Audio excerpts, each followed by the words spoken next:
Johnny Ludlow, first series by Mrs. Henry Wood. Johnny Ludlow, first series, 1874, consists of 26 short, self-contained stories. Each chapter explores different events, mysteries, and social issues, with Johnny Ludlow either observing or participating. You can enjoy each story individually, making this series perfect for watching one chapter at a time. Part 6, Chapter 11, The Beginning of the End. Perhaps this might be called the beginning of the end of the chain of events that I alluded to in that other paper.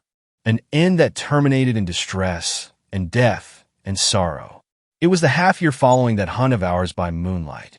Summer weather had come in, and we were looking forward to the holidays, hoping the heat would last. The half-mile field, so called from its length, on Vale Farm was being mowed. Sunday intervened, and the grass was left to dry until the Monday. The haymakers had begun to rake it into cocks. The river stretched past along the field on one side. A wooden fence bounded it on the other. It was out of all proportion, that field so long and so narrow. Todd and I, and Sanker and Harry Vale, were spending the Sunday at the farm. Since that hunt last autumn, Mr. and Mrs. Vale often invited us. There was no evening service, and we went into the hayfield and began throwing the hay at one another. It was rare fun. They might almost have heard our shouts at Worcester House. And I don't believe but that every one of us forgot it was Sunday. What with the sultry weather and the hay, some of us got into a tolerable heat. The river wore a tempting look, and Todd and Sanker, without so much as a thought, undressed themselves behind the trees and plunged in. It was twilight then. The air had begun to wear its weird silence. The shadows were putting on their ghastliness. The moon, well up, sailed along under white clouds. I and Vale were walking slowly back towards the farm, when a great cry broke over the water, a cry as of something in pain, but whether from anything more than a night bird was uncertain. Vale stopped and turned his head. A second cry, louder, longer, more distinct, and full of agony. It came from one of those two in the water. Vale flew back with his fleet foot, fleeter than any fellows in the school, except Todd's and Snep's. As I followed, a startling recollection came over me, and I wondered how it was that all of us had been so senseless as to forget it. That one particular spot on the river was known to be dangerous. "Bear up! I'm coming!" shouted Vale. "Don't lose your heads." A foot passenger walking on the other side of the fence saw something was wrong. If he did not hear Vale's words, he heard the cry and came cutting across the field, scattering the hay with his feet. And then I saw it was baked pie, which meant our mathematical master, Mr. Blair. They had given him at baptism the name of Pie Finch, after some old uncle who had money to leave. No second name, nothing but that. And the school had converted him into baked pie. But I don't think fathers and mothers have any right to put odd names upon helpless babies and send them out to be a laughingstock to the world. Blair was not a bad fellow, setting his name aside, and had gone in for honors at Cambridge. We reached the place together. "What is amiss, Ludlow?" "I don't know, sir. Todd Hitley and Sanker are in the water, and we've heard cries. In the water tonight. And there!" Vale, already in the middle of the river, was swimming back, holding up Sanker. But Todd was nowhere to be seen. Mr. Blair looked up and down, and an awful fear came over me. The current led down to Mr. Charles Vale's mill, Vale's uncle. More than one man had found his death there. "Oh, Mr. Blair? Where is he? What has become of him?" "Hush," breathed Blair. He was quietly slipping off some of his things, his eyes fixed on a particular part of the river. And he went, striking out without more splash than he could help, and reached it just as Todd's head appeared above water. The third time of rising. I did not go in for such a girl's trick as to faint, but I never afterwards could trace the minutes as they had passed until Todd was lying on the grass under the trees. That I remember always. The scene is before my eyes now as plainly as it was then, though more time has since gone by than perhaps you'd think for. The treacherous river flowing on calmly, the quivering leaves overhead, through which the moon was glittering, and Todd lying there white and motionless. Mr. Blair had saved his life. There could be no question about that. Saved it only by a minute of time, and I thought to myself I'd never call him baked pie again. Instead of standing moonstruck, Ludlow, "Suppose you make a run to the farm and see what help you can get," spoke Mr. Blair. "Todd Atlee must be carried there and put between hot blankets." Help was found. Sanker walked to the farm. Todd was carried, and a regular bustle set in when they arrived there. Both were put to bed. Todd had come to then. Mrs. Vale and the servants ran up and down like wild Indians, and the good old lady with the white hair insisted upon sitting up by Todd's bedside all night. "No, mother," said Mr. Vale, "some of us will do that." "My son, I tell you that I shall watch by him myself," returned the old lady, and as they deferred to her always, she did. When explanation of the accident was given, as much of it as ever could be given, it sounded rather strange. Both of them had been taken with cramp, and the river was not in fault after all. Todd said that he had been in the water 2 or 3 minutes, when he was seized with what he supposed to be cramp in the legs, though he never had it before. He was turning to strike out for the bank when he found himself seized by Sanker. They loosed each other in a minute, but Todd was helpless, and he sank. Sanker's story was very much the same. He was seized with cramp, and in his fear caught hold of Todd for protection. Todd was an excellent swimmer, Sanker a poor one. But while Sanker's cramp grew better, Todd's disabled him. Most likely, as we decided when we heard this, Sanker, who never went down at all, would have got out of the water without help. Todd would have been drowned, but for Blair. He had sunk twice when the rescue came. Mr. Featherston, the man of pills who attended the school, said it was all through their having jumped into the water when they were in a white heat. The cold had struck to them. While Mrs. Hall, with her grave face, thought it was through their having gone bathing on a Sunday. Whatever it was through, old Frost made a commotion. He was not severe in general, but he raised noise enough over this. What with one thing and another, the school, he declared, was being everlastingly upset. Todd and Sanker came back from Mr. Vale's the next day, Monday. The doctor ordered them into his study and sat there with his cane in his hand while he talked, rapping the table with it now and again as fiercely as if it had been their backs. And the backs would surely have had it but for having just escaped coffins. All this would not have been much, but it was to lead to a great deal more. To quite a chain of events, as I have said, and to trouble and sorrow in the far-off ending. Hannah, at home, was fond of repeating to Lena what she called the sayings of Poor Richard. For want of a nail the shoe was lost. For want of a shoe the horse was lost. For want of a horse the rider was lost. And all for the want of a little care about a horseshoe nail. The horseshoe nail and the man's loss seemed a great deal nearer each other than that Sunday night's accident, and what was eventually to come of it. A small mustard seed, dropped into the ground, shoots forth and becomes in the end a great tree. On the Wednesday, who should come over but the squire, clasping Pie-Finch Blair's hand in his, and saying with tears in his good old eyes that he had saved his son's life. Old Frost, you see, had written the news to Dyke Manor. Todd, strong and healthy in constitution, was all right again, not a hair of his head the worse for it. But Sanker had not escaped so well. As early as the Monday night, the first night of his return home from Vale Farm, it began to come on, and the next morning the boys, sleeping in the same room, told a tale of Sanker's having been delirious. He had sat up in bed and woke them all up with his cries, thinking he was trying to swim out of deep water, and could not. Next he said he wanted some water to drink. They gave him one draught after another till the big water jug was emptied, but his thirst kept on saying more, more. Sanker did not seem to remember any of this. He came down with the rest in the morning, his face very white, except for a pinkish spot in the middle of his cheeks, and he thought the fellows must be chaffing him. The fellows told him they were not, and one, it was Bill Whitney, said they would not think of chaffing him just after his having been so nearly drowned. It went on to the afternoon. Sanker ate no dinner, for I looked to see. He was but one amidst the many, and it was not noticed by the masters. And if it had been, they'd have thought that the ducking had taken away his appetite. The drawing master, Wilson, followed suit with Hall, and said he was not surprised at their being nearly drowned after making hay on the Sunday. But about 4 o'clock, when the first class were before Dr. Frost with their Greek books, Sanker suddenly let his fall. Instead of stooping for it, his eyes took a far-off look, as if they were seeking for it round the walls of the room. "Lay hold of him," said Dr. Frost. He did not faint, but seemed dull, It looked as much like a lazy fit as anything, and he was sensible. They put him to sit on one of the benches, and then he began to tremble. "He must be got to bed," said the doctor. "Mr. Blair, kindly see Mrs. Hall, will you? Tell her to warm it. Stay. Wait a moment."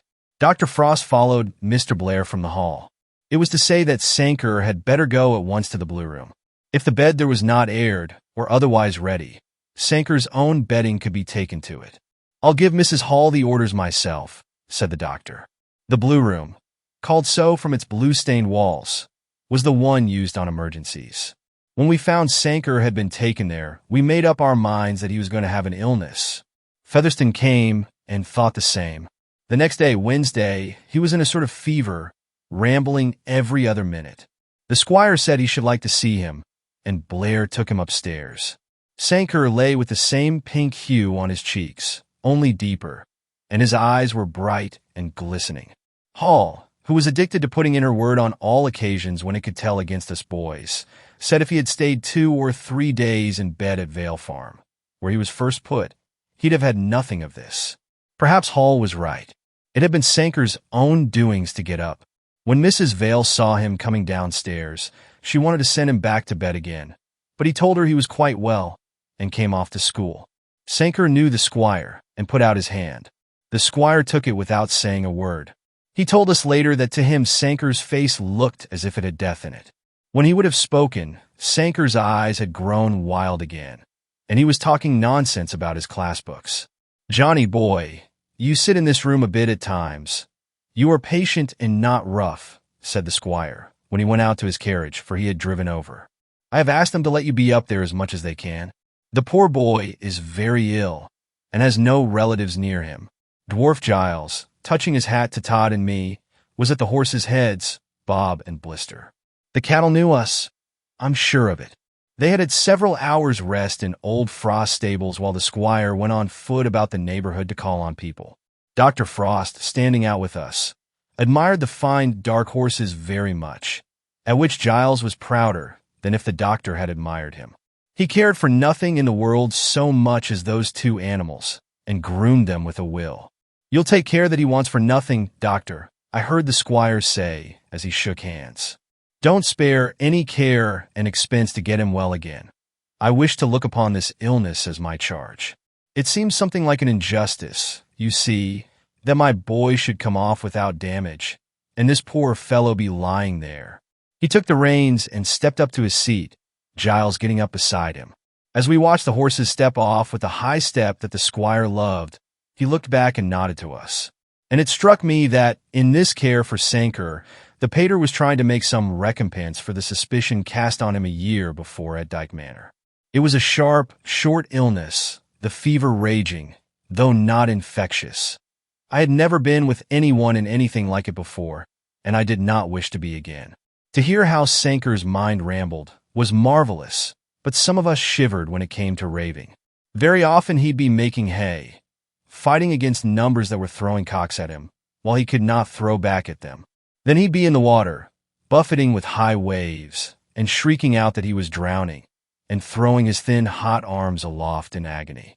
Sometimes the trouble would be his lessons, hammering at Latin derivations and Greek roots, and next he was toiling through a problem in Euclid. One night, when he was at the worst, old Featherston lost his head, and the next day Mr. Carden came posting from Worcester in his carriage. There were medical men of renown nearer, but somehow in extremity we all turned to him, and his skill did not fail here.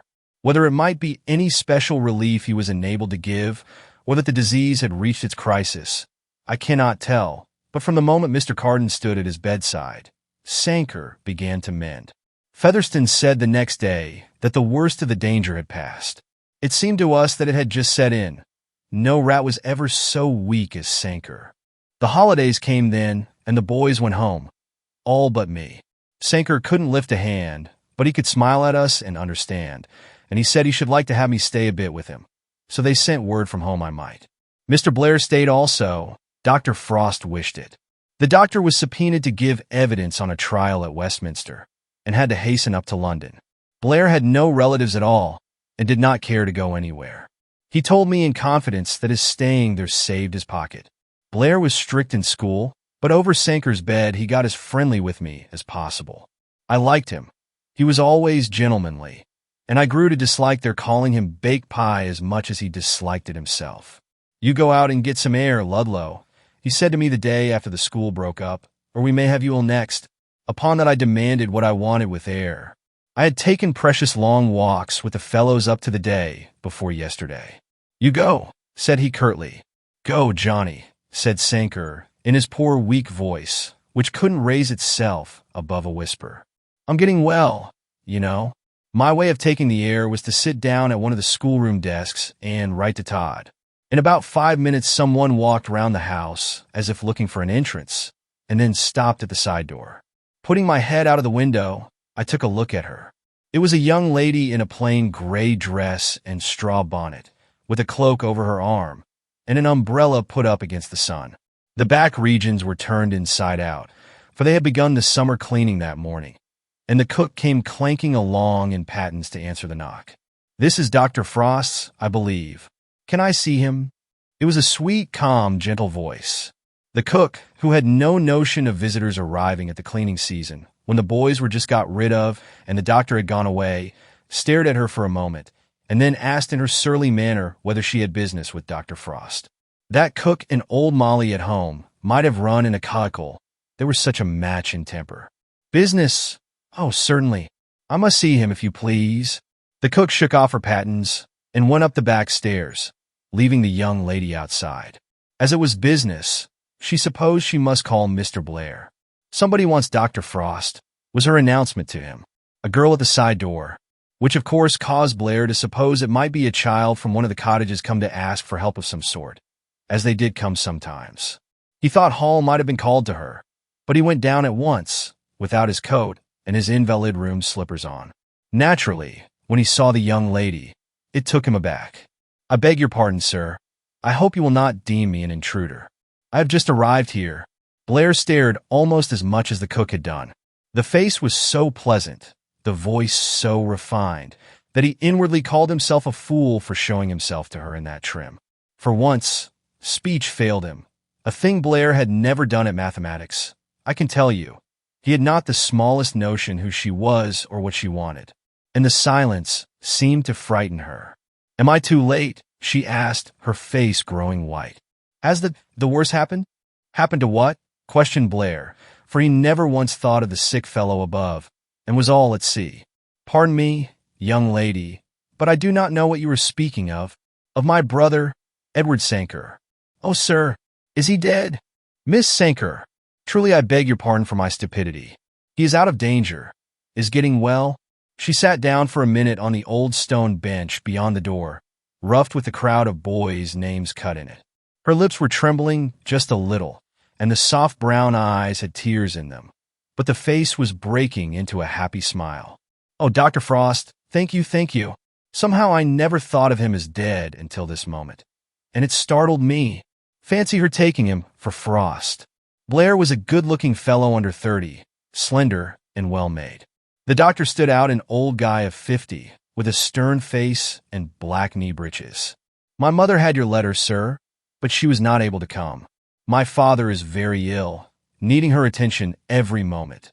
She strove to see on which side her duty lay, to stay with him or to come to Edward, and she thought it must lie in remaining with Papa. "So she sent me. I left Wales last night." "Is Mr. Sanker's a fever, too?" asked Blair in wonder. "No, an accident. He was hurt in the mine."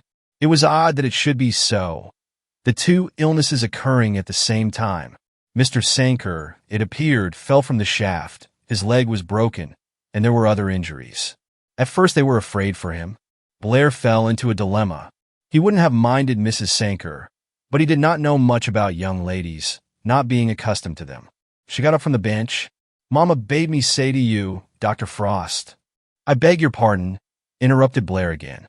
"I am not Dr. Frost. The doctor went to London this morning. My name is Blair, one of the masters. Will you walk in?" He shut her into the parlor on his way to call Hall and to put on his boots and coat. Seeing me, he turned into the schoolroom. "Ludlow, are not the Sankers connections of yours?" "Not of mine. Of Mrs. Todd, at least. It's all the same. You go in and talk to her." I don't know what on earth to do. She has come to be with Sanker, but she won't like to stay here with only you and me. If the doctor were at home, it would be different. She seems an uncommon nice girl, Mr. Blair. Good gracious, went on Blair in his dilemma. The doctor told me he had ridden to Wales some time ago, but he supposed Mrs. Sanker could not make it convenient to come, and yesterday he wrote again, saying there was no necessity for it, as Sanker was out of danger. I don't know what on earth to do with her, repeated Blair, who had a habit of getting hopelessly bewildered on occasions. Hall, where's Mrs. Hall? As he went calling out down the flag passage, a boy came whistling to the door, carrying a carpet bag, Miss Sanker's luggage. The coach she had had to take on leaving the rail put her down half a mile away, and she walked up in the sun, leaving her bag to be brought after her. It seemed that we were going in for mistakes. When I went to her and began to say who I was, she mistook me for Todd. It made me laugh. Todd is a great, strong fellow, as tall as Mr. Blair, Miss Sanker. I am only Johnny Ludlow. Edward has told me all about you both, she said, taking my hand and looking into my face with her sweet eyes. Todd's proud and overbearing, though generous, but you have ever been pleasant with him. I am afraid I shall begin to call you Johnny but once. No one ever calls me anything else, except the masters here. You must have heard of me, Mary. But you are not Mary? Yes, I am. That she was telling truth any fellow might see, and yet at first I hardly believed her.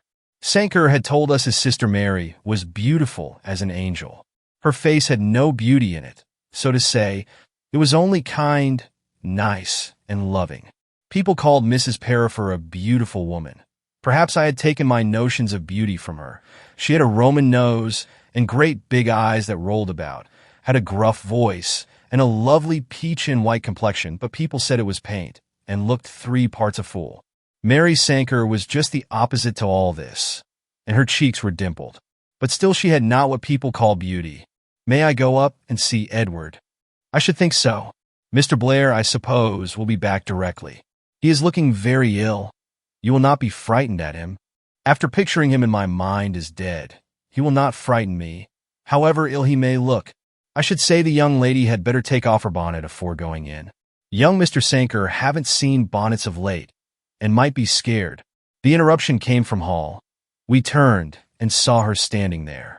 She spoke resentfully, as if Miss Sanker had offended her, and no doubt she had, by coming when the house was not in company order, and had nothing better to send in for dinner but cold mutton and half a rhubarb pie. Hall would have to get the mutton hash now, which she would never have done for me and Blair. Yes, if you please. I should much like to take my bonnet off, said Miss Sanker, going up to Hall with a smile. I think you must be Mrs. Hall. My brother has talked of you. Hall took her to her room, and presently she came forth all fresh and nice, the travel dust gone, and her bright brown hair smooth and glossy. Her gray dress was soft, one that would not disturb a sick room. It had a bit of white lace at the throat and wrists, and a little pearl brooch in front. She was 21 last birthday, but did not look as much. Blair had been in to prepare Sanker, and his great eyes, only great since his illness, were staring for her with a wild expectation. You never saw brother and sister less alike, the one so nice, the other ugly enough to frighten the crows. Sanker had my hand clasped tight in his when she stooped to kiss him. I don't think he knew it, but I could not get away. In that moment, I saw how fond they were of each other. Could not the mother come, Mary? No, Papa is not well, she said, for of course she would not tell him yet of any accident. Papa wanted her there, and you wanted her here. She thought her duty lay at home, and she was not afraid but that God would raise up friends to take care of you. What is the matter with him? Some complicated illness or other, Mary Sanker answered in careless tones. He was a little better when I came away. You have been very ill, Edward. He held up his wasted hand as proof, with a half-smile, but it fell again. I don't believe I should have pulled through it all, Mary. But for Blair, that's the gentleman I saw, the one without a coat. Has he nursed you? Sanker motioned with his white lips. Raoul, too. He and Hall and Johnny here. Old Hall is as good as gold when any of us are ill, and pays herself out by being tarter than ever when we are well, I could not help saying, for it was the truth. Blair saved Todd Atlee's life, Sanker went on. We used to call him Baked Pie before, and give him all the trouble we could. Ought you to talk, Edward? It is your coming that seems to give me strength for it, he answered. I did not know that Frost had written home. There was a delay with the letters, or I might have been here 3 days ago, said Miss Sanker, speaking in penitent tones, as if she were in the habit of taking other people's faults upon herself. While Papa is not well, the clerk down at the mine opens the business letters. Seeing one directed to Papa privately, he neither spoke of it nor sent it up, and for 3 days it lay unopened. Sanker had gone off into one of his weak fits before she finished speaking, lying with his eyes and mouth wide open, between sleeping and waking. Hall came in and said with a tone that snapped Miss Sanker up, it wouldn't do. If people could not be there without talking, they must not be there at all. I don't say but that she was a capable nurse, or that when a fellow was downright ill, she spared the wine and the arrowroot and the sugar in the tea. Mary Sanker sat down by the bedside, her finger on her lips to show that she meant to keep silence. We had visitors later. Mrs. Vale came over, as she did most days, to see how Sanker was getting on, and Bill Whitney brought his mother. Mrs. Vale told Mary Sanker that she had better sleep at the farm, as the doctor was away. She'd give her a nice room and make her comfortable. Upon that, Lady Whitney offered a spacious bed and dressing room at the hall. Mary thanked them both, saying how kind they were to be so friendly with a stranger, but thought she must go to the farm, as it would be within a walk night and morning. Bill spoke up and said the carriage could fetch and bring her, but Vale Farm was decided upon, and when night came, I went with her to show her the way. That's the water they went into, Miss Sanker, and that's the very spot behind the trees. She shivered just a little as she looked, but did not say much. Mrs. Vale met us at the door, and the old lady kissed Mary and told her she was a good girl to come fearlessly all the way alone from Wales to nurse her sick brother. When Mary came back the next morning, she said they had given her such a beautiful room, the dimity curtains whiter than snow, and the sheets scented with lavender. Her going out to sleep appeased Hall. That or something else. She was gracious all day, and sent us in a couple of chickens for dinner. Mr. Blair cut them up and helped us. He had written to tell Dr. Frost in London of Miss Sanker's arrival, and while we were at table a telegram came back, saying Mrs. Hall was to take care of Miss Sanker and make her comfortable. It went on so for 3 or 4 days, Mary sleeping at the farm and coming back in the morning. Sanker got well enough to be taken to a sofa in the pretty room that poor Mrs. Frost sat in nearly to the last, and we were all four growing very jolly, as intimate as if we'd known each other as infants. I had taken to call her Mary, hearing Sanker do it so often, and twice the name slipped accidentally from Mr. Blair. The news from Wales was better and better. For visitors we had Mrs. Vale, Lady Whitney, and Bill, and old Featherston. Some of them came every day. Dr. Frost was detained in London. The trial did not come on so soon as it was put down for, and when it did, it lasted a week, and the witnesses had to stay there. He had written to Mary, telling her to make herself quite happy, for she was in good hands. He also wrote to Mrs. Vale and to Hall. Well, it was either the 4th or 5th day. I know it was on Monday, and at 5 o'clock we were having tea for the first time in Sanker's sitting room, the table drawn near the sofa, and Mary pouring it out.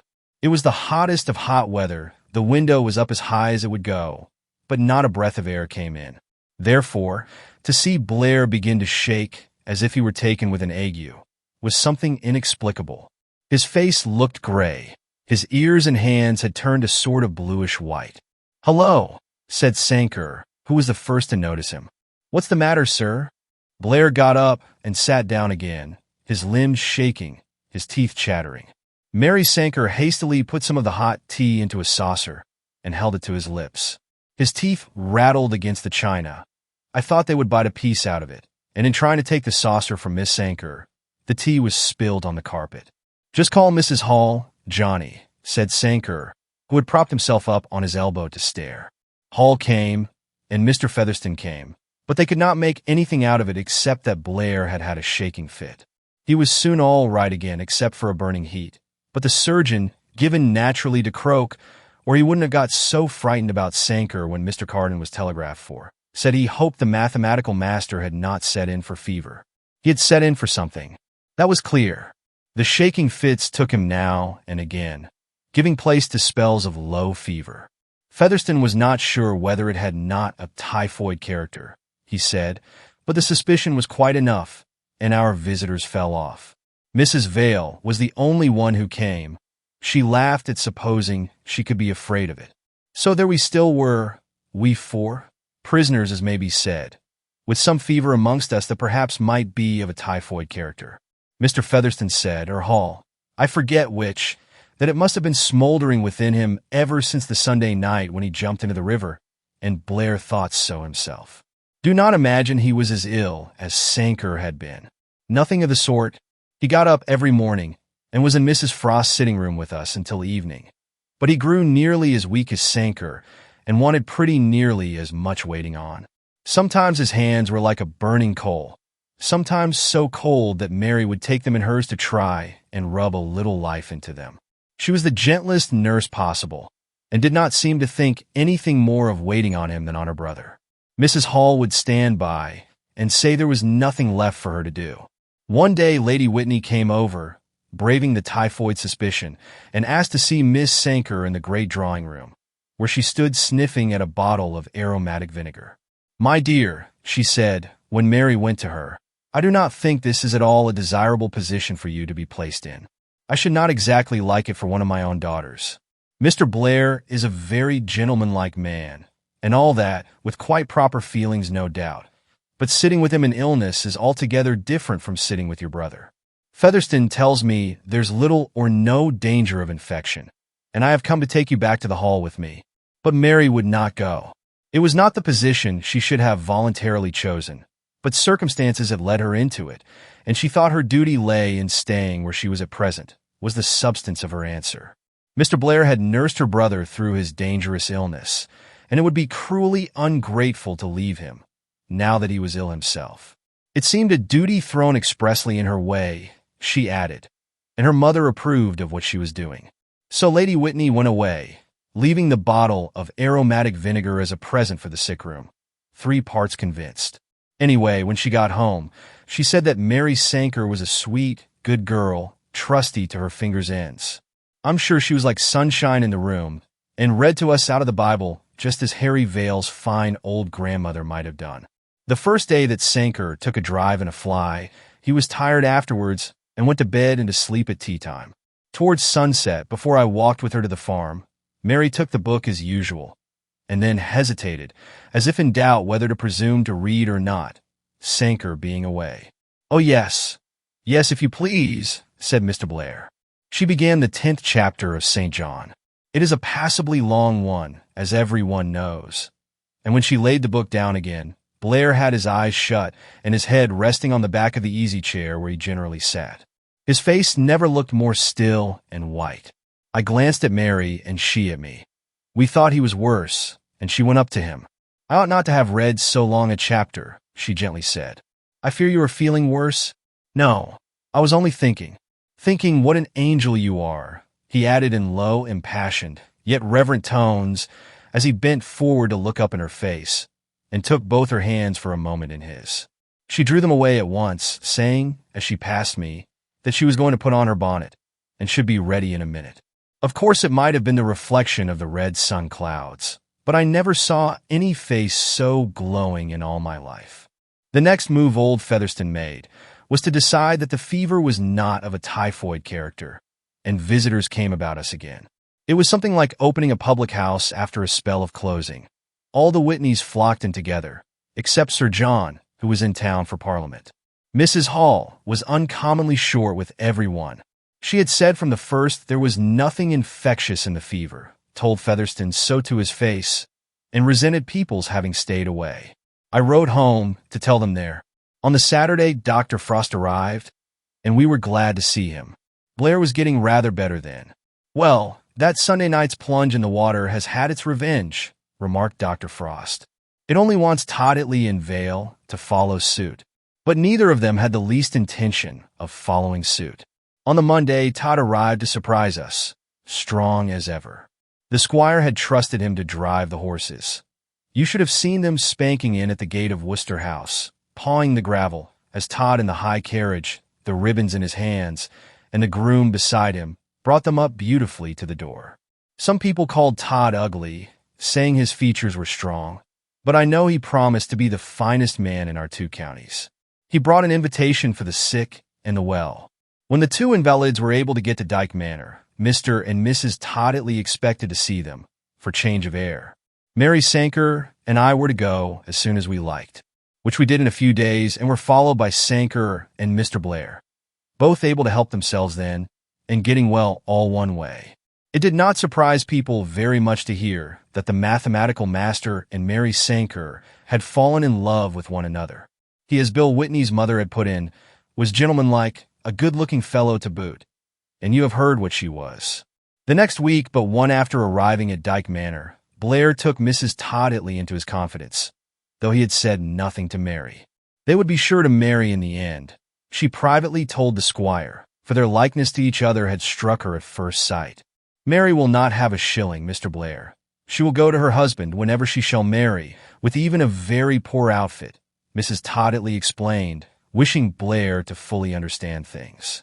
Her father, Philip Sanker, was a gentleman bred and born, but his patrimony was small. He was persuaded to embark it in a Welsh mine, and lost all. Report said some roguery was at work, but I don't know that it was. It ended in his becoming overlooker on the very same mine, at a salary so small that they could hardly have reared their family anywhere but in Wales. Mary does not play or draw, you see. She has no accomplishments. She is what is a great deal better. She does not want them, answered Blair, his pale face lighting up. In point of fact, the Sankers, as I fancy, have sacrificed the girls' interest to the boys. They, of course, must have a thorough education, remarked Mrs. Todditley. They are good people, both. You could not fail to like them. I sometimes think, Mr. Blair, that the children of these refined men and women, and Philip Sanker and his wife are that, compelled to live closely and to look at every sixpence before it is spent, turn out all the better for it.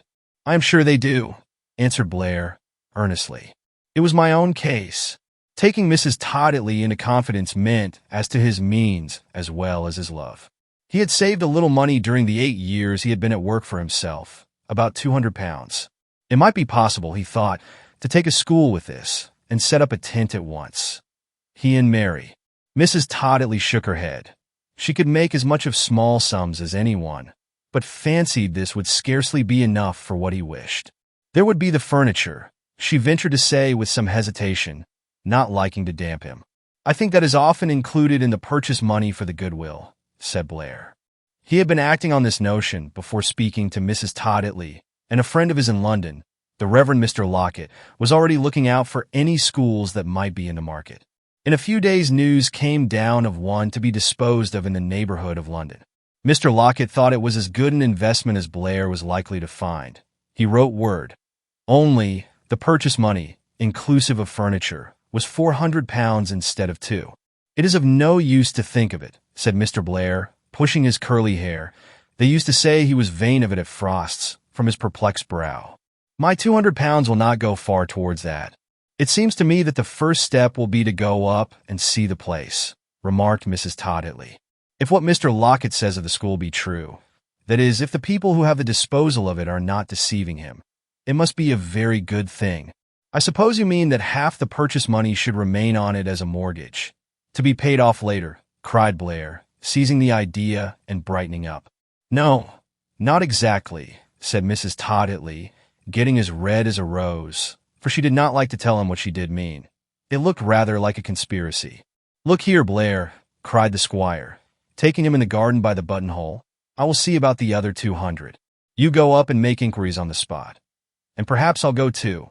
I should like a run-up, and if the affair is worth your while, we'll pay the money down on the nail, and so have done with it. It was Blair's turn to grow red now. Do you mean, sir, that you would advance the half of the money? But it would be too generous. I have no claim on you. No claim on me, burst forth the squire, in a passion, pinning him against the wall of the pigeon-house.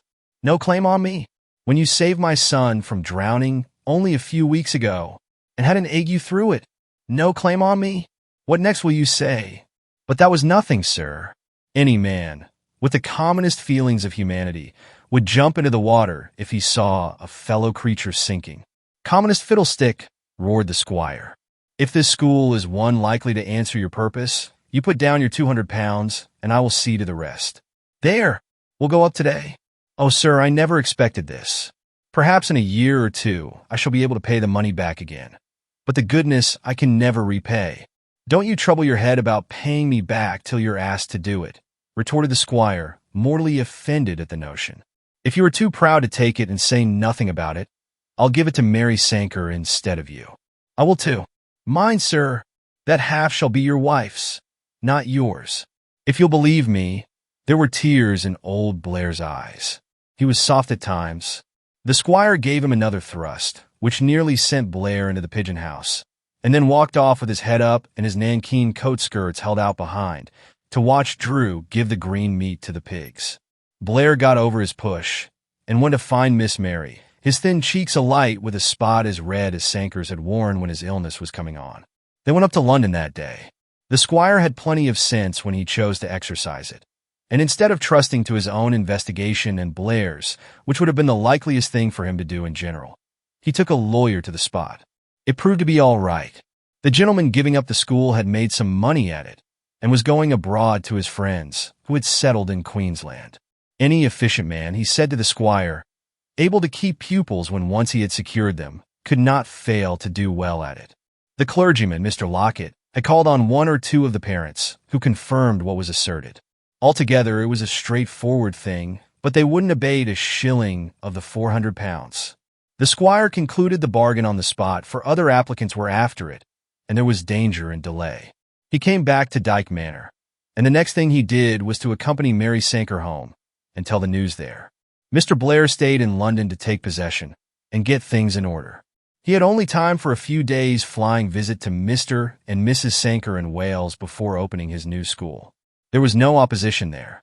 People are apt to judge prospects according to their own circumstances, and they seemed to think it a good offer for Mary. There was no opposition anywhere. Dr. Frost found a new mathematical master without trouble, and sent Blair his best wishes and a full set of plated spoons and forks and things, engraved with the initials P.M.B. He was wise enough to lay out the sum he wished to give in useful things, instead of a silver teapot or any other grand article of that kind, which would not be brought to light once a year. Blair cribbed a week's holiday at Michaelmas, and went down to be married. We saw them at the week's end as they passed through Worcester Station. Mary looked the same sweet girl as ever, in the same quiet gray dress, or another that was related to it, and Blair was jolly. He clasped the squire's hands as if he wanted to take them with him. We handed in a big basket of grapes and nectarines from Mrs. Todd Italy, and Mary's nice face smiled and nodded her thanks to the last as the train puffed on. "Good luck to them," said Todd. "Good luck to them. You will hear what luck they had. For this is not the end of that Sunday night's work, or it would have hardly been worth relating, seeing that people get married every day, and no one thinks cheese of it but themselves. The end has to come." Chapter 12. Jerry's Gazette. The school, taken to by Mr. Blair, was in one of the suburbs of London. It may be as well not to mention which of them, but some of the families yet living there cannot fail to remember the circumstances when they read this. For what I am going to tell you of is true. It did not happen last year, nor the year before. When it did happen, is of no consequence to anyone. When Pyefinch Blair got into the house, he found that it had some dilapidations, which had escaped his notice, and would have to be repaired. Not an uncommon case by any means. Mr. Blair paid the 400 pounds for the school, including the furniture and goodwill, and that drained him of his money. It was not a bad bargain as bargains go. He then had the house put into fair order, and bought a little more furniture that seemed necessary to him, intending that his boys should be comfortable, as well as the young wife he was soon to bring home. The school did not profess to be one of those higher-class schools that charge $100 a year and extras. It was moderate in terms and moderate in size, the pupils being chiefly sons of well-to-do tradesmen, some of them living on the spot. At first, Blair, bringing with him his Cambridge notions, entertained thoughts of raising the school to a higher price and standard. But it would have been a risk, almost like beginning a fresh venture. And when he found that the school paid well, and masters and boys got on comfortably, he dropped the wish. More than 2 years went by. One evening, early in February, Mrs. Blair was sitting by the parlor fire after tea, with a great boy on her lap, who was forward with his tongue, and had just begun to walk with a totter. I don't think you could have seen much difference in her from what she was as Mary Sanker. She had the same neat sort of dress and quiet manner, the fresh, gentle face and sweet eyes, and the pretty, smooth brown hair. Her husband told her sometimes that she would spoil the boys with kindness. If any one fell into disgrace, she was sure to beg him off. It was wonderful what a good mother she was to them, and only 24 years old yet. Mr. Blair was striding the carpet with his head down, as one in perplexed thought, a scowl upon his brow. It was something unusual, for he was always bright. He was as slender and good-looking a fellow as he used to be. Mrs. Blair noticed him and spoke. "Have you a headache, Piefinch?" She had long ago got over the odd sound of his Christian name. Habit familiarizes most things. "No." "What is it, then?" He did not make any answer, seemed not to hear her. Mrs. Blair put the boy down on the hearthrug. The child was baptized Joseph, after Squire Todd-Itley, whom they persisted in calling their best friend. "Run to Papa Joe. Ask him what the matter is." The young gentleman went swaying across the carpet with some unintelligible language of his own. Mr. Blair had no resource but to pick him up, and he carried him back to his mother. "What is the matter, Piefinch?" she asked again, taking his hand. "I am sure you are not well." "I am quite well," he said, "but I have got into a little bother lately. What ails me this evening is that I find I must tell you of it, and I don't like to do so. There, Mary, send the child away."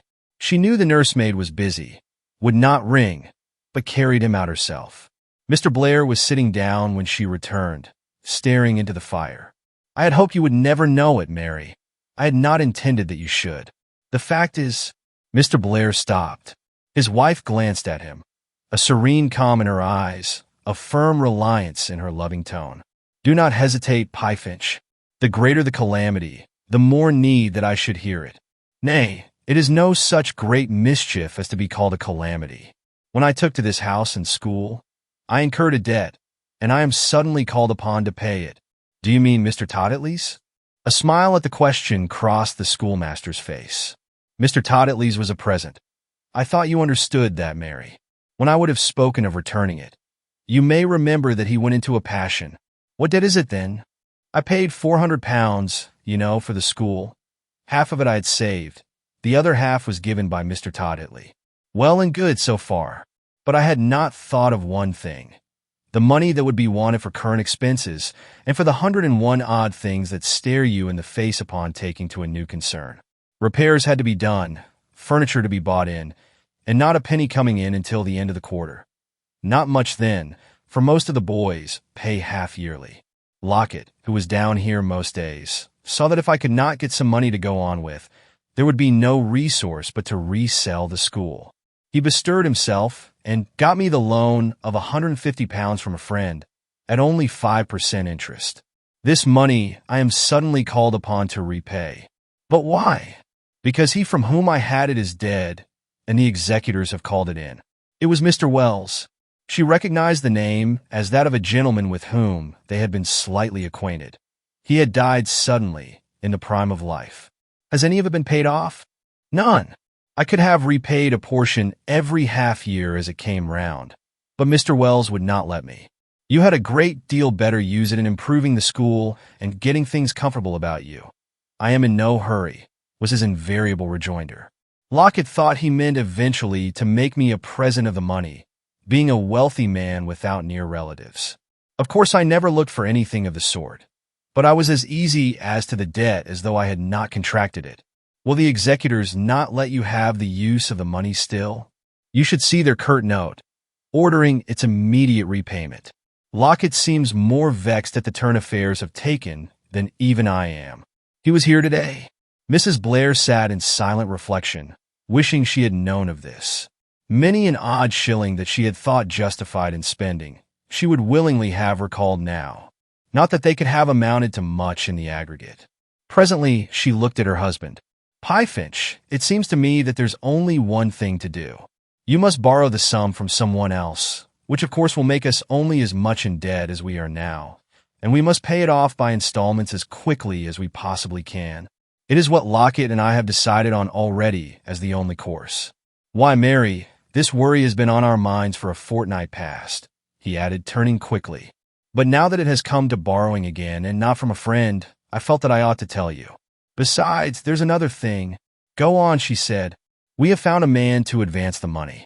Lockett and I picked him out from the Times advertisements. These fellows are awful rogues for the most part, but this is not one of the worst." Lockett made inquiries of a parishioner of his who understands these things, and finds Gavety, that's his name, is tolerably fair for a professional moneylender.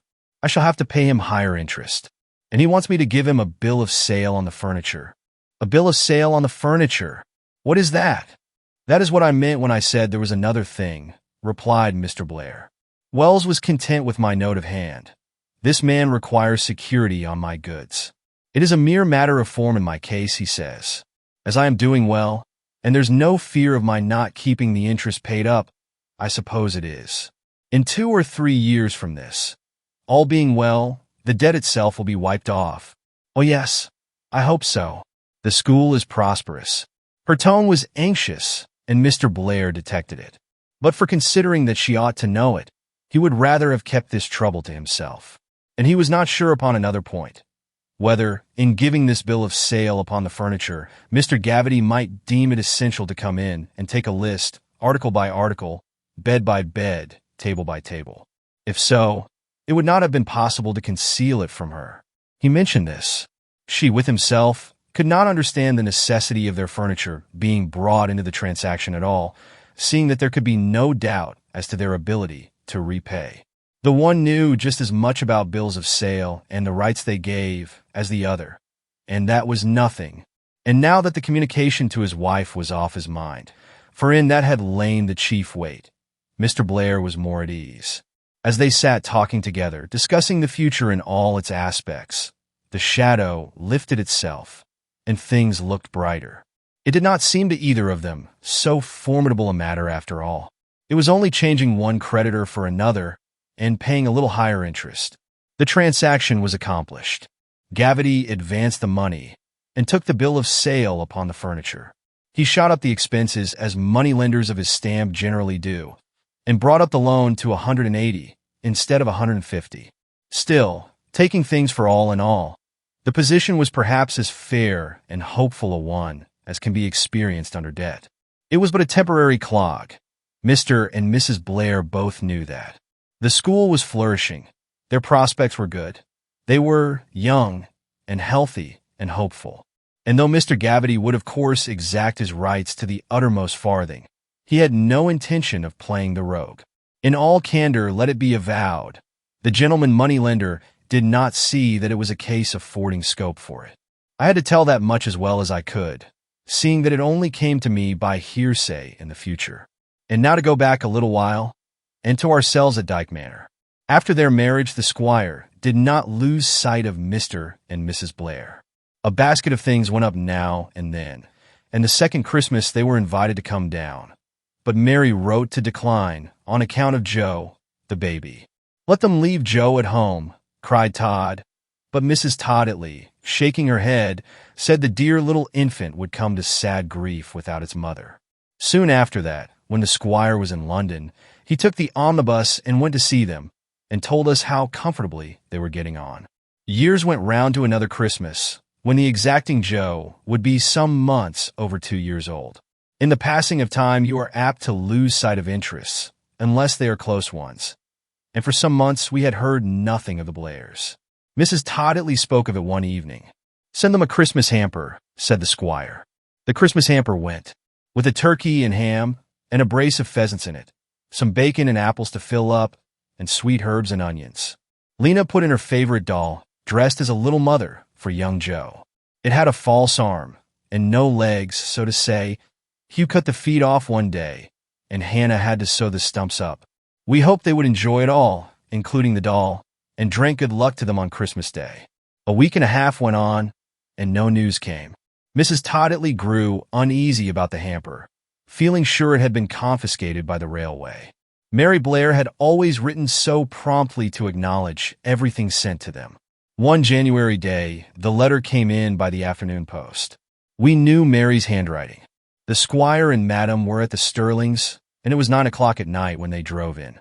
Mrs. Toddley's face ached, which was quite usual. She had a white handkerchief tied round it. When they were seated round the fire, I remembered the letter and gave it to her. "Now to hear the fate of the hamper," she exclaimed, carrying it to the lamp. But what with the face ache, and what with her eyes, which were not so good by candlelight as they used to be, Mrs. Toddley could not read the contents readily. She looked at the writing, page after page, and then gave a short scream of dismay. Something was wrong. "Those thieves have grabbed the hamper," cried the squire.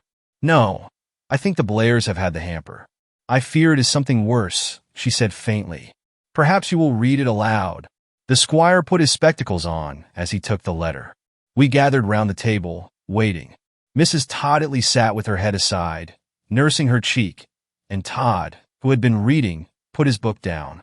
The squire hammered a good deal over the writing, which was not so legible as Mary's was in general. She appeared to have meant it for Mrs. Toddley and the squire jointly. "My very dear friends, if I have delayed writing to you, it was not for want of ingredients." "Ingredients," cried one of us. "It must be gratitude," corrected the squire. "Don't interrupt. Gratitude for your most welcome and liberal present, but because my heart and hands have alike shrunk from the explanation it must entail. Alas! A series of very terrible misfortunes have overwhelmed us. We have had to give up our school and our prospects together, and to turn out of our once happy dome." "Dome," put in Todd. "I suppose it's home," said the squire. "This confounded lamp is as dim as it can be tonight." And he went on fractiously. "Through no fault of my husband's, he had to borrow £150 nearly 12 months ago. The man he had it from was a moneylender, a Mr. Gavety. He charged a high rate of interest and brought the cost up to about £30. But we have no reason to think he wished to act unfairly by us. He required security, which I suppose was only reasonable. The Reverend Mr. Lockett offered himself, but Gavety said parsons were slippers." "Good gracious," said Mrs. Toddley. "The word slippery, I expect," cried the squire with a frown. "One would think she had emptied the water bottle into the ink pot. Gavety said parsons were slippery, meaning that they were often worth no more than their word. He took, as security, a bill of sale on the furniture. Our school was quite prosperous. There was not the slightest doubt that in a short time the whole of the debt could be cleared off, so we had no hesitation in letting him have the bill of sale. And no harm would have come of it, but for one dreadful misfortune which, as it seems, was a necessary part of the attendant proceedings. My husband got put into Jerry's Gazelle." "Jerry's Gazelle?" "Jerry's Gazette," corrected the squire. "Jerry's Gazette?" We all spoke at once. He stared at the letters and then at us. We stared back again. "It is Jerry's Gazette, as I think. Come and see Joe." Todd looked over the squire's shoulder. "It certainly looked like Jerry's Gazette," he said, but the ink was pale. "Jerry's Gazette. Go on, father. Perhaps you'll find an explanation further on. This Jerry's Gazette, it appears, is circulated chiefly, and I think privately, amongst comical men, commercial men, merchants, and tradespeople. When they read its list of names, they know at once who is in difficulties. Of course they saw my husband's name there, Pyfinch Blair, unfortunately a name so peculiar as not to admit of any doubt. I did not see the Gazette, but I believe the amount of the debt was stated, and that Gavety, but I don't know whether he was mentioned by name, had a bill of sale on our household furniture." "What the dickens is Jerry's Gazette?" burst forth the squire, giving the letter a passionate flick. "I know but of one Gazette, into which men of all conditions go, whether they are made lords or bankrupts. What's this other thing?" He put up his spectacles and stared at us all again, as if expecting an answer. But he might as well have asked it of the moon. Mrs. Toddley sat with the most hopeless look you ever saw on her face. So he went on reading again. We knew nothing about Jerry's Gazette ourselves, or that there was such a publication, or that the transaction had appeared in it, and could not imagine why the school began to fall off. Some of the pupils were taken away, at once, some at Lady Day, and by midsummer nearly every one had left. We used to lie awake night after night, grieving and wondering what could be the matter, searching in vain for any cause of offense, given unwittingly to the boys or their parents. Often and often we got up in the morning to go about our day's work, never having closed our eyes.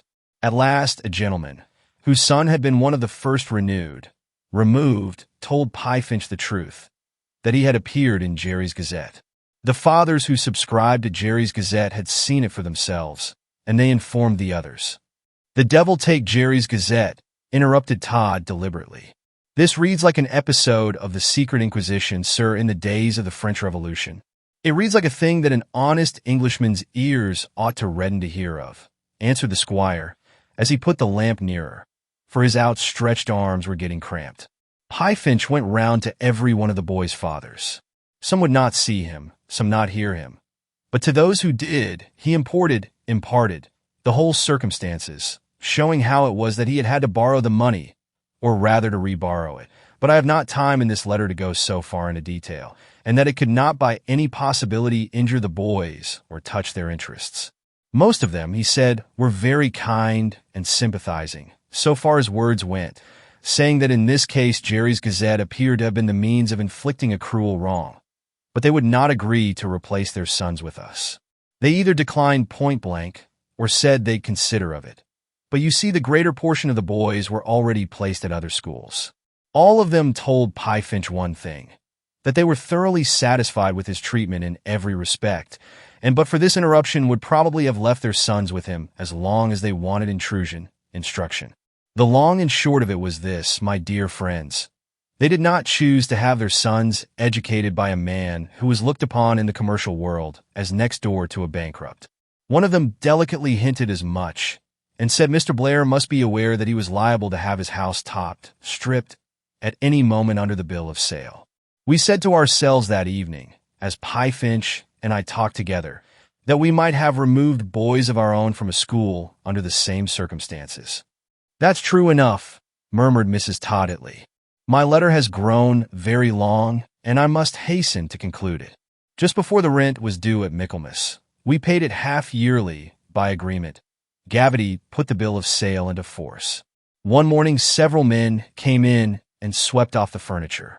We were turned out next, though indeed to have attempted to remain in that large house were folly. The landlord came in a passion, and told Piefinch that he would put him in prison if he were worth it. As he was not, he had better go out of the place forthwith, as another tenant was ready to take possession. Since then we have been staying here, Piefinch vainly seeking to get some employment. What we hoped was that he would obtain an undermastership to some public school, but it seems difficult. He sends his best regards to you, and bids me say that the reason you have not heard from us so long is that we could not bear to tell you the ill news after your former kindness to us. The arrival of the hamper leaves us no resource. Thank you for that. Thank you very truly. The people at the old house have our address and redirected it here. We received it early on Christmas Eve.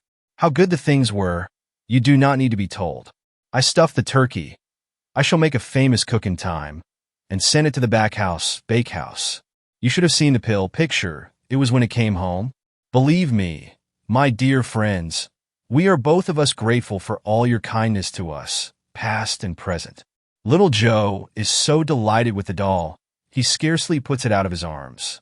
Our best love to all, including Hugh and Lena. Thank Johnny for the beautiful new book he put in. I must apologize in conclusion for my writing. The ink we get in these penny bottles is pale, and baby has been on my lap all the time, never easy a minute. Do not say anything of all this, please, should you be writing to Wales. Ever most truly yours, Mary Blair. 13, Difford's Buildings, Paddington. The squire put the letter down and his spectacles on it, quite solemnly. You might have heard a pin drop in that room. This is a thing that must be inquired into. I shall go up tomorrow. And I'd go too, sir, but for my engagement to the Whitneys, said Todd. She must mean, in speaking of a baby, that there's another, spoke Mrs. Todditley, in a frightened sort of whisper. Besides little Joe. Dear me, I don't understand it, stamped the squire, getting red. Turned out of house and home, through Jerry's Gazette. Do we live in England, I'd like to ask? Under English laws? Enjoying English rights and freedom? Jerry's Gazette? What the deuce is Jerry's Gazette? Where does it come from? What issues it? The Lord Chamberlain's office? Or Scotland Yard? Or some patent society that we've not heard of down here? The girl must have been imposed upon. Her statement won't hold water. It looks as though she had been, sir. Looks like a Johnny. It must be so, said the squire, growing warmer. I have temporary need of a sum of money, and I borrow it straightforwardly, honestly purposing and undertaking to pay it back with good interest, but not exactly wanting my neighbors to know about it.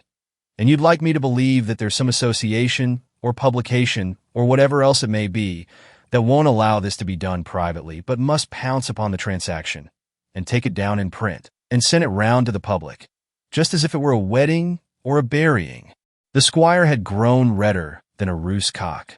He always did when tremendously put out, and the matter would not admit of calling in old Jones the constable. Folly! Moonshine! Blair, poor fellow, has been slipping into some disaster, had his furniture seized, and so invents this fable to appease his wife, not liking to tell her the truth. Jerry's Gazette.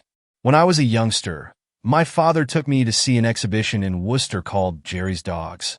The worst damage you could get there was a cold from the holes in the canvas roof, or a pitch over the front into the sawdust. But in Jerry's Gazette, according to this tale, you may be damaged for life. Don't tell me, do we live in Austria or France, or any of those places where, as it said, a man can't so much as put on a pair of clean stockings in a morning, but it's laid before high quarters in black and white at midday by the secret police? No, you need not tell me that. I never heard of Jerry's Gazette in all my life. I don't know whether it is a stage performance or something to eat, but I feel convinced Mary Blair would not write this without having good grounds for it, said Todd, bold as usual. And do you know, though you may be slow to believe it, the squire had taken latterly to listen to him. He turned his red, old face on him now, and some of its fierceness went out of it. Then, Joe, all I can say is this, that English honor and English notions have changed uncommonly from what they used to be. Live and let live was one of our mottos, and most of us tried to act up to it. I know no more of this, striking his hand on the letter, than you know, boys. And I cannot think but that she must have been under some unaccountable mistake in writing it. Anyway, I'll go up to London tomorrow. And if you like, Johnny, you can go with me. We went up. I did not feel sure of it until the train was off, for Todd seemed 3 parts inclined to give up the shooting at the Whitneys and start for London instead, in which case the squire might not have taken me. Todd and some more young fellows were invited to Whitney Hall for 3 days to a shooting match. It was dusk when we reached London, and as cold as charity. The squire turned into the railway hotel and had some chops served, but did not wait for a regular dinner. When once he was in for impatience, he was in for it. Difford's Buildings, Paddington, had been the address, so we thought it would not be far to go. The squire held on in his way along the crowded streets, as if he were about to set things to rights, elbowing the people and asking the road at every turn. Some did not know Difford's Buildings, and some directed us wrongly, but we got there at last. It was in a narrow, quiet street, a row of what Londoners call 8-roomed houses with little gates opening to the square patches of smoky garden, and Difford's Buildings written up as large as life at the corner. Let's see, said the squire, looking sideways at the windows. Number 13, was it not, Johnny? Yes, sir. Difford's Buildings were not well lighted, and there was no seeing the numbers.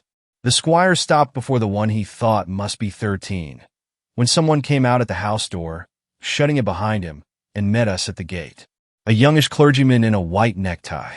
He and the squire stood looking at each other in the gathering darkness. Can you tell me if Mr. Blair lives here? Yes, he does, was the answer. I think I have the pleasure of speaking to Mr. Todditley. The squire knew him then, the Reverend Mr. Lockett. They had met when Blair first took to the school.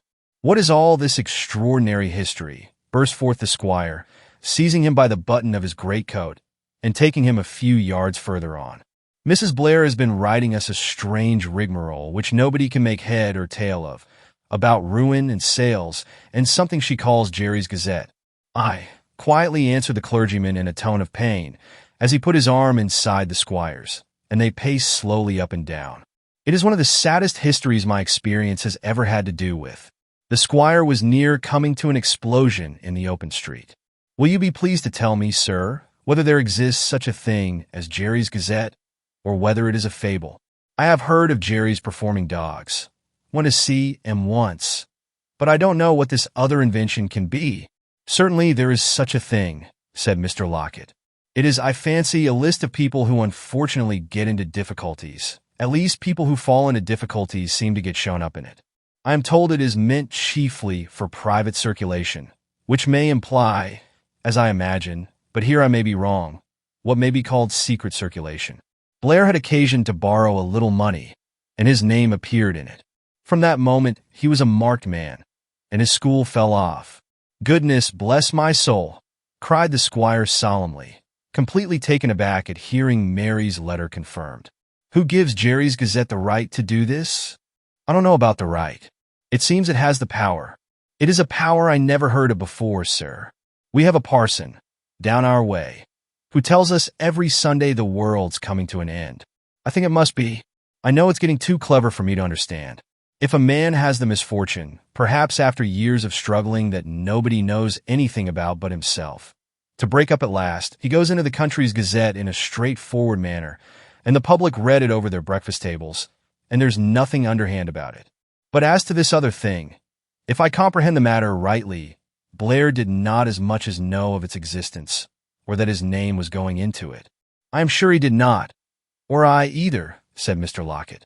I should like its meaning explained, then, cried the squire, getting hotter and angrier. Is it a fair, upright, honest thing, or is it a sort of Spanish Inquisition?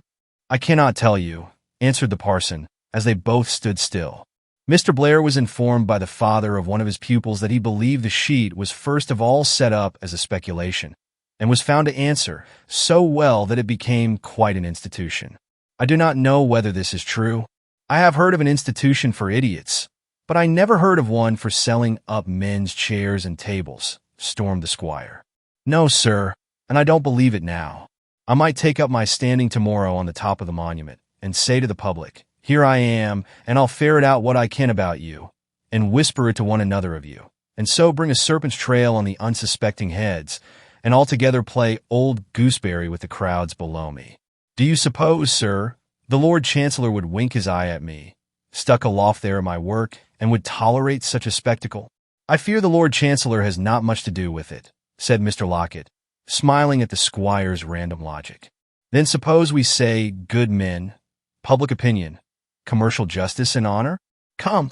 He shook the frail railings, on which his hand was resting, until they nearly came to grief.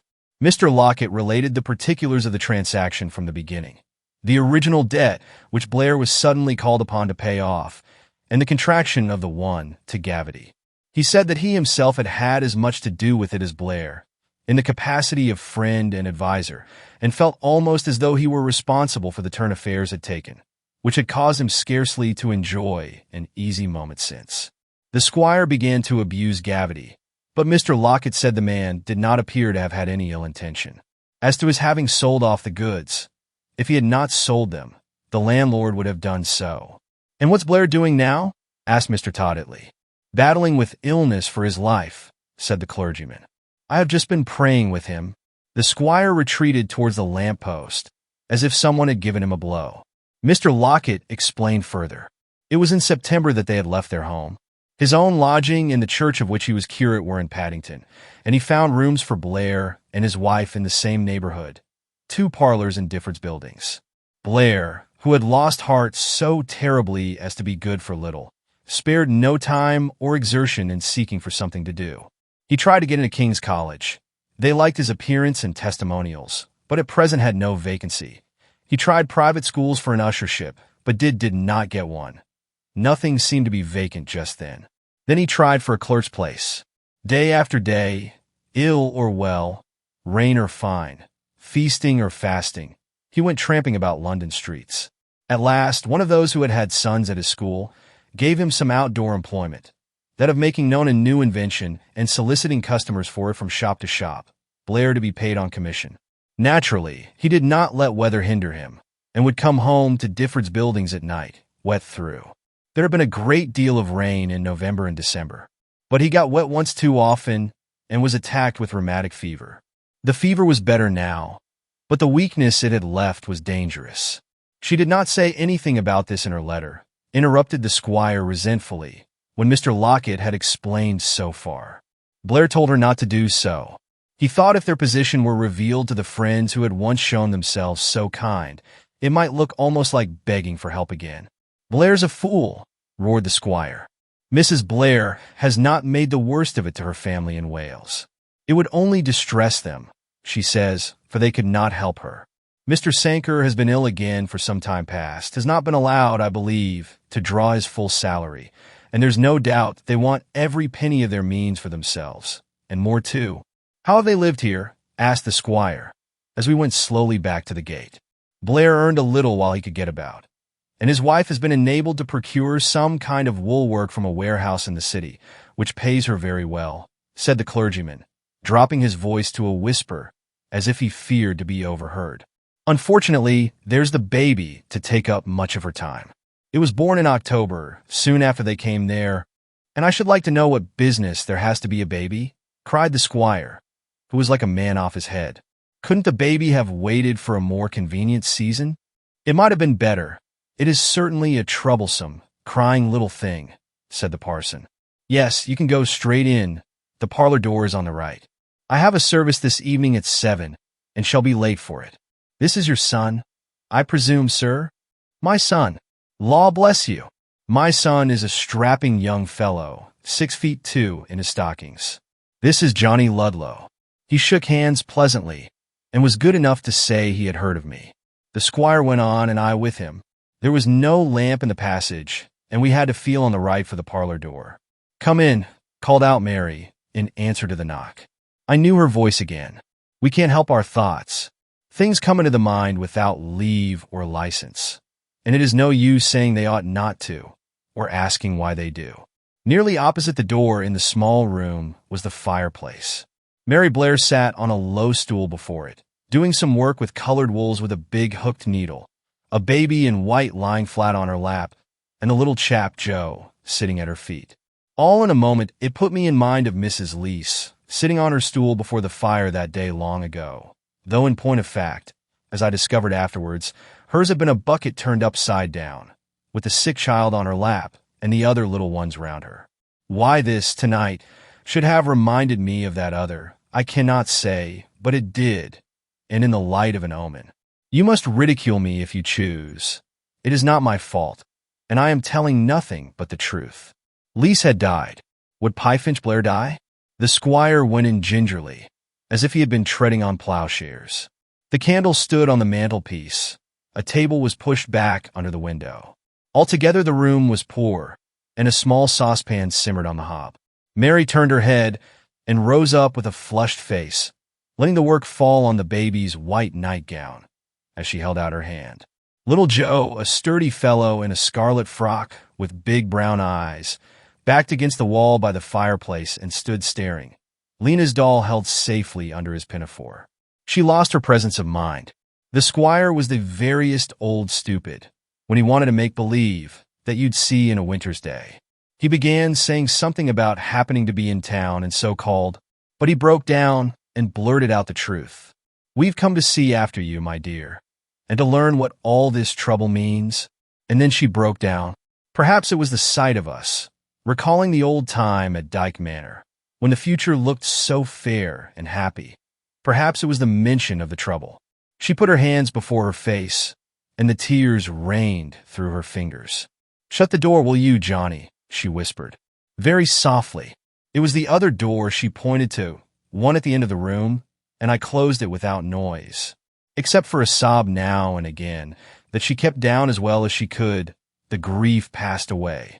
Young Joe, frightened at matters, suddenly went at her, full butt, and hid his eyes in her petticoats with a roar. I took him on my knee and got him round again. Somehow children are never afraid of me. The squire rubbed his old red nose and said he had a cold. But was she not altered? Now that the flush had faded and emotion passed, the once sweet, fresh, blooming face stood out in its reality. Sweet, indeed, It was still, but the bloom and freshness had given place to a haggard look and to dark circles round the soft brown eyes, weary now. She had no more to tell of the past calamities than her letter and Mr. Locket had told. Jerry's Gazette was the sore point with the squire, but she did not seem to understand it better than we did. "I want to know one thing," said he, quite fiercely. "How did Jerry's Gazette get at the transaction between your husband and Gavity? Did Gavity go to it, open-mouthed, with the news?" Mary did not know. She had heard something about a register, that the bill of sale had to be registered somewhere, and thought Jerry's Gazette might have obtained the information from that source. "Heaven bless us all," cried the squire. "Can a man borrow a bit of money, but it must become known to his enemies, if he has any, bringing them down upon him like a pack of hounds in full cry? This used to be the freest land on earth." The baby began to scream. She put down the wool work and hushed it to her. I am sure the squire had half a mind to tell her to give it a gentle shaking. He looked upon screaming babies as natural enemies. The truth is, with all his abuse, he was afraid of them. "Has it got a name?" he asked gruffly. "Yes, Mary." "He wished it," she said, glancing at the door. "I thought we should have to call it Polly, in contradistinction to mine." Polly! That was another coincidence. Lisa's eldest girl was Polly. And what made her speak of things in the past tense? She caught me looking at her. Caught, I fancy, the fear on my face. I told her hurriedly that little Joe must be a Dutchman, for not a word could I understand of the tale he was whispering about his doll. What with Mary's work and the little earned by Blair while he was about, they had not wanted for necessaries in a plain way. I suppose Locket took care they should not do so, but he was only a curate. The baby needed its supper, to judge by the squealing. Mary poured the contents of the saucepan, some thin gruel, into a saucer and began feeding the little mite by teaspoonfuls, putting each one to her own lips first to test it. "That's poor stuff," cried the squire, in a half-pitying, half-angry tone, his mind divided between resentment against babies in general and sympathy with this one. As the baby was there, of course it had to be fed, but what he wanted to know was why it need have come just when trouble was about. When put out, he had no reason at all. Mrs. Blair suddenly turned her face towards the end door, listening, and we heard a faint voice calling Mary. "Joe, dear, go and tell Papa that I will be with him in 1 minute." The little chap slid down, giving me his doll to nurse, and went pattering across the carpet, standing on tiptoe to open the door. The squire said he should like to go in and see Blair. Mary went on first to warn him of our advent. "My goodness, that Piefinch Blair who used to flourish his cane and cock it over us boys at Frost's. I should never have known him for the same. He lay in bed, too weak to raise his head from the pillow, the white skin drawn tightly over his hollow features, the cheeks slightly flushing as he watched us coming. And again I thought of Lise, for the same look was on this face that had been on his when he was dying. "Lord bless us!" cried the squire in what would have been a solemn tone, but for surprise. And Mr. Blair began faintly to offer a kind of apology for his illness, hoping he should soon get over it now. It was nothing but the awful look, putting one unpleasantly in mind of death, that kept the squire from breaking out with a storm of abuse all round. Why could they not have sent word to Dyke Manor? He wanted to know. As to asking particulars about Jerry's Gazette, which the squire's tongue was burning to do, Blair was too far gone for it. While we stood there, the doctor came in, a little man in spectacles, a friend of Mr. Locket's. He told Blair he was getting on all right, spoke to Mrs. Blair, and took his departure. The squire, wishing good night in a hurry, went out after the doctor and collared him as he was walking up the street. "Won't he get over it?" "Well, sir, I am afraid not. His state of weakness is alarming." The squire turned on him with a storm, just as though he had known him for years, asking why on earth Blair's friends, meaning himself, had not been written to, and promising a prosecution if he let him die. The doctor took it sensibly and was cool as iced water. "We medical men are only gifted at best with human skill, sir," he said, looking the squire full in the face. "Blair is young, not much turned 30. The young die as well as the old, when it pleases heaven to take them." "But it doesn't please heaven to take him," retorted the squire, worked up to the point when he was not accountable for his words. but that you seem in earnest, young man, probably meaning no irreverence. I'd ask you how you dare bring heaven's name into such a case as this? Did heaven fling him out of house and home in a Jerry's Gazette, do you suppose? Or did man? Man, sir, selfish, hard, unjust man. Don't talk to me, Mr. Doctor, about heaven.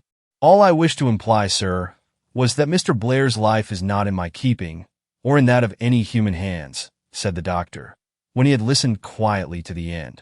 I will do my best to bring him round. I can do no more. You must bring him round. There can be no must about it. And I doubt if he is to be brought round. Mr. Blair has not naturally a large amount of what we call stamina, and this illness has laid a very serious hold upon him. It would be something in his favor if the mind were at ease, which of course it cannot be in his circumstances. Now look here. You just say outright he is going to die, stormed the squire. Say it and have done with it. I like people to be honest, but I cannot say he is. Possibly he may recover. His life and his death both seem to hang on the turn of a thread. And there's that squealing young image within earshot. Could Blair be got down to my place in the country? You might come with him if you liked. There's some shooting. Not yet. It would kill him. What we have to fight against now is the weakness. And a hard fight it is. The squire's face was rueful to look at. This London has a reputation for clever physicians. You pick out the best, and bring him here with you tomorrow morning. Do you hear, sir? I will bring one, if you wish it. It is not essential. Not essential, wrathfully echoed the squire. If Blair's recovery is not essential, perhaps you'll tell me, sir, whose is? What is to become of his poor young wife if he dies? And the little fellow with the doll?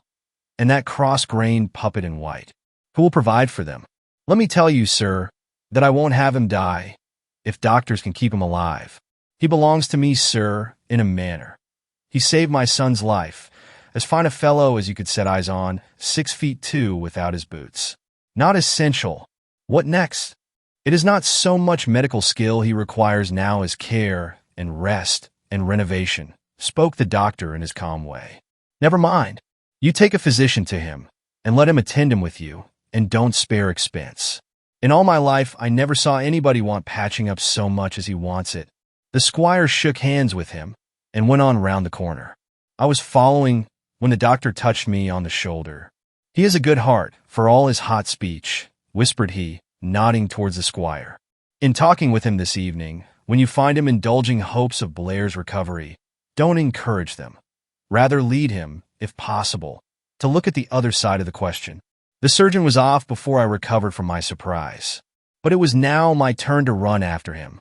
Do you know that he will not get well, sir? I do not know it.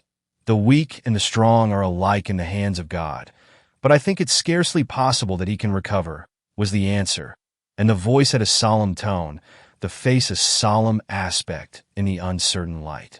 And I would prepare friends always to meet the worst when it is in my power to do so. Now then, Johnny, you were going to take the wrong turning, were you, sir? Let me tell you, you might get lost in London before knowing it. The squire had come back to the corner, looking for me. I walked on by his side in silence, feeling half-dazed, the hopeless words playing pranks in my brain. Johnny, I wonder where we can find a telegraph office? I shall telegraph to your mother to send up Hannah tomorrow. Hannah knows what the sick need, and that poor thing with her children ought not to be left alone. But as to giving any hint to the squire of the state of affairs, I should like the doctor to have tried it himself. Before I had finished the first syllable, he attacked me as if I had been a tiger, demanding whether those were my ideas of Christianity, and if I supposed there'd be any justice in a man's dying because he had got into Jerry's Gazette. In the morning the squire went on an expedition to Gavity's office in the city. It was a dull place of 2 rooms, with a man to answer people. We had not been there a minute when the squire began to explode, going on like anything at the man for saying Mr. Gavity was engaged and could not be seen. The squire demanded if he thought we were creditors, that he should deny Gavity. What with his looks and his insistence, and his promise to bring in Sir Richard Mayne, he got to see Gavity. We went into a good room with a soft red carpet and marble-topped desk in it. Mr. Gavity politely motioned to chairs before the blazing fire, and I sat down. Not the squire. Out it all came. He walked about the room, just as he walked at home when he was in a way, and said all kinds of things, wanting to know who had ruined Pie-Finch Blair and what Jerry's Gazette meant. Gavity seemed to be used to explosions. He took it so coolly. When the squire calmed down, he almost grew to see things in Gavity's own light, namely, that Gavity had not been to blame. To say the truth, I could not understand that he had, except in selling them up, and Gavity said if he had not done it, the landlord would. So nothing was left for the squire to vent his wrath on but Jerry's Gazette. He no more understood what Jerry's Gazette really was, or whether it was a good or bad thing in itself, than he understood the construction of the planet Jupiter. It's well Dwarf Giles was not present. The day before we came to London, he overheard Giles swearing in a passion, and the squire had pounced upon him with an indignant inquiry if he thought swearing was the way to get to heaven. What he said about Jerry's Gazette caused Gavity's eyes to grow round with wonder. "Lord love ye," said Gavity, "Jerry's Gazette a thing that wants putting down? Why, it is the blessedest of institutions to us city men. It is a public benefactor. The commercial world has had no boon like it. Did you know the service it does, you'd sing its praises, sir, instead of abusing it." "How dare you tell me so to my face?" demanded the squire. "Jerry's Gazette's like a gold mine, sir. It is making its fortune. A fine one, too. I shouldn't like to make a fortune out of my neighbor's tears and blood and homes and hearths," was the wrathful answer. "If Pie-Finch Blair dies in his illness, will Jerry's Gazette settle a pension from its riches on his widow and children? Answer me that, Mr. Gavity." Mr. Gavity, to judge by his looks, thought the question nearly as unreasonable as he thought the squire. He wanted to tell of the vast benefit Jerry's Gazette had proved in certain cases, but the squire stopped his ears, saying Blair's case was enough for him. "I do not deny that the Gazette may work mischief once in a way," acknowledged Mr. Gavity. "It is but a solitary instance, sir, and in all commercial improvements the few must suffer for the many. No good." The squire went at him again, hammer and tongs, and at last dashed away without saying good morning, calling out to me to come on, and not stop a moment longer in a nest of thieves and casuists. Difford's Buildings had us in the afternoon. The baby was in its basket. Little Joe lay asleep before the fire, the doll against his cheek, and Mary was kneeling by the bed in the back room. She got up hastily when she saw us. "I think he is weaker," she said in a whisper, as she came through the door and pushed it to. "There is a look on his face that I do not like." There was a look on hers, a wan, haggard, patiently hopeless look that seemed to say she could struggle no longer. It was not natural, neither was the calm, lifeless tone. "Stay here a bit, my dear, and rest yourself," said the squire to her. "I'll go in and sit with him." There could be no mistake now. Death was in every line of his face. His head was a little raised on the pillow, and the hollow eyes tried to smile a greeting. The squire was good for a great deal, but not for making believe with that sight before him. He broke down with a great sob. "Don't grieve for me," murmured poor Blair. "Hard though it seems to leave her, I have learned to say, God's will be done. It is all for the best. Oh, it is all for the best. We must through much tribulation enter into the kingdom." And then I broke down and hid my face on the counterpane. Poor old Blair. And we boys had called him Baked Pie. I went to Paddington Station to meet the train. Hannah was in it, and came bursting out upon me with a shriek that might have been heard at Oxford.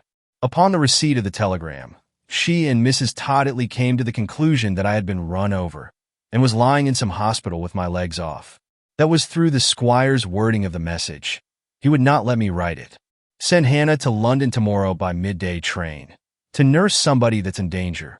Blair lingered 3 days yet before he died, sensible to the last, and quite happy.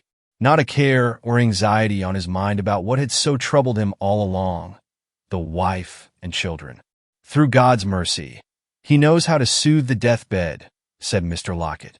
Whether Mary would have to go home to Wales with her babies, or stay and do what she could for them in London, depending on the wool work, the clergyman said he did not know when talking to us at the hotel.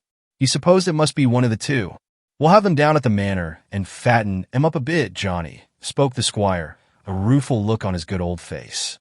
"Mercy light upon us, and all through Jerry's Gazette. I must say a word for myself. Jerry's Gazette, if there is such a thing still in existence, may be, as Mr. Gavety expressed it to us then, the blessedest of institutions to him and commercial men. I don't wish to deny it, and I could not if I wished, for except in this one instance, which may have been an exceptional case, as Gavety insisted, I know nothing of it or its working. But I declare on my honor I have told nothing but the truth in regard to what it did for the schoolmaster, Pyfinch Blair.